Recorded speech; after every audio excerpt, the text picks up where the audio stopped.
Hi, it is Saturday, October 19th, and I am making this video as a direct response to Alex Ansary. I commented on one of his videos from my Ultrahuman channel, and I'm posting this here because it wouldn't be relevant coming from that channel. So, what Alex has been talking about, if you guys haven't checked out Alex Ansary's channel, for years and years, Alex has been talking about the importance of the sun and its cycles and the way that those cycles affect Earth and they affect people's psyches, our behavior, and they affect us spiritually. So recently, he's talking about how the Earth's magnetic field, when you go through a solar minimum, the Earth is under less magnetic pressure from the sun. When the Earth is under less magnetic pressure from the sun, it is kind of not charging our magnetic field. So essentially the sun has to be, it's like a big engine. If you think of the Earth and our magnetic field, and that spinning iron core is kind of like an engine, and it needs some kind of input. Like if the sun went out, the Earth, I mean, obviously a lot of things would happen, but the Earth by itself wouldn't have this magnetic field if it was just floating out there in space. Okay, like let's say that we left the sun's orbit or something. As we floated out into space, we would likely become just a rock, essentially. So when we're going through these minimum phases, my understanding is that because our magnetic field is not being charged as much, it becomes weaker. And so even though the sun is less active, we on this planet are more susceptible to these radiation storms when the solar winds coming from the sun hit Earth. We're hit with more of those photons and protons that are speeding through space, because rather than being deflected around the magnetic field of Earth, that field is weaker, and so more of it makes it through. There's some speculation that might be what happened to Mars, that Mars may once have been a habitable planet that potentially even had life on it, and at some point the core slowed down to the point where it was no longer protected with the same magnetic atmosphere that the Earth currently has today, and therefore whatever life was present, whatever water was present, it would suddenly be bombarded with all of this solar radiation, and it would essentially kill the planet. And so that is all to say that one of the other interesting things Alex has been talking about is that we have had a lot of near-Earth objects. I have been following spaceweather.com, which is something that Alex turned me on to years ago, and so I go through times when I look at it more and less, but during the last couple years, I have noticed not only a jump in the number of near-Earth objects, because there's always somewhere in the ballpark of like 1,800 asteroids floating around out there that could potentially come into contact with Earth, and it could cause, I think those are called potentially hazardous objects. There's near-Earth objects and potentially hazardous objects, and there's been a big jump in the number of them. And I don't think that it's due to, like, we're not just more aware of the number of them, although I'm sure they're always coming up with better technologies to keep track of that kind of thing. I have a hypothesis, and that is the asteroid belt hypothesis is what I'm calling it. And I bet this information might even just be out there. Like, I don't know if you could talk to someone at NASA and they would be like, oh yeah, that's happening, or I don't know.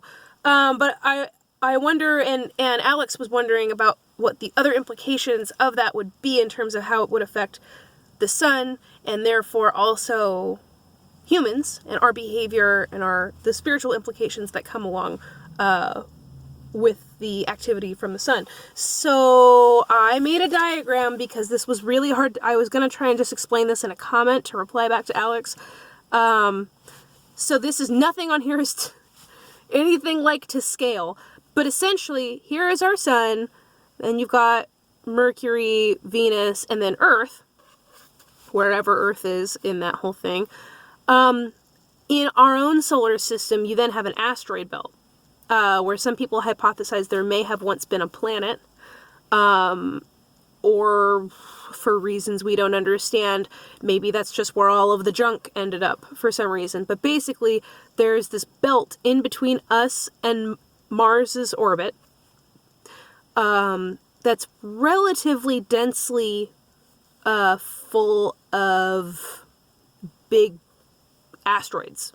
That's where Ceres and there's some other ones that are like, they're big enough to be round.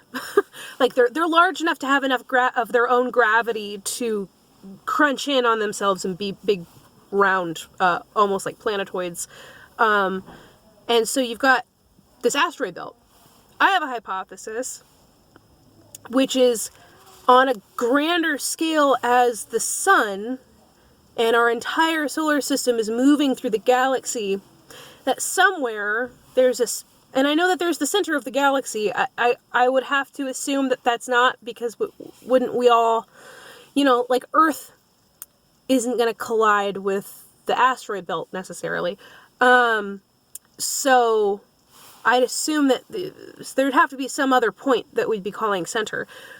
But I'm imagining that there are belts of gravitational or magnetic fields that our entire solar system could be passing through, and that at different points you'd have greater and lesser densities of asteroids and things, potentially other, I don't know, other solar systems. It's crossed my mind a lot of, is there, there's a movie called Melancholia, that I don't necessarily recommend watching because it really is just a big bummer, but basically, the premise of the movie is that the Earth collides with another planet, and so everything is just destroyed. That's basically it.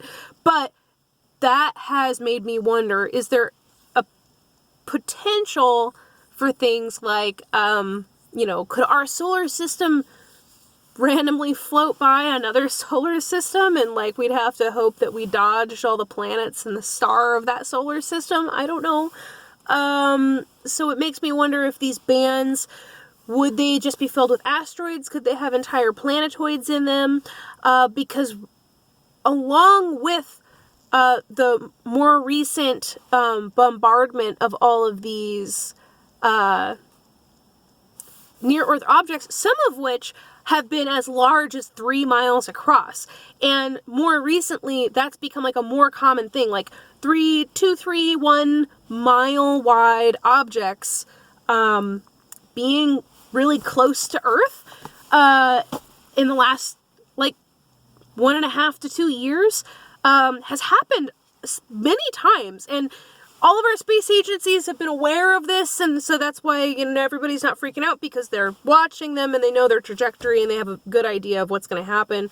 Of course, there have been other people who have come out and said, like, this thing's gonna hit Earth, oh my god, it's the end of the world. And yeah, I don't know. Maybe that's how we're all gonna go out. And I think that if that is the case, we're all fucked anyway, right? So what are you gonna do? I do generally think that it's very good and important to have, all of your emergency preparedness, have your bug out equipment, have your bug in equipment, because anything could happen, and that's real life. And that's what I always try and take it from the perspective of, like, yes, that worst case scenario thing could happen, but then there's also lots of, like, in between day-to-day life and the absolute worst case scenario, total shit hit the fan scenario, that happens all the time. And you hear about people in disaster situations all the time where they really have to deal with that. So thank you for listening to my bizarre explanation. I hope that you all check out Alex's channel for more on the sun and living off grid and survival and his thoughts on spirituality and more. Thank you guys. Bye.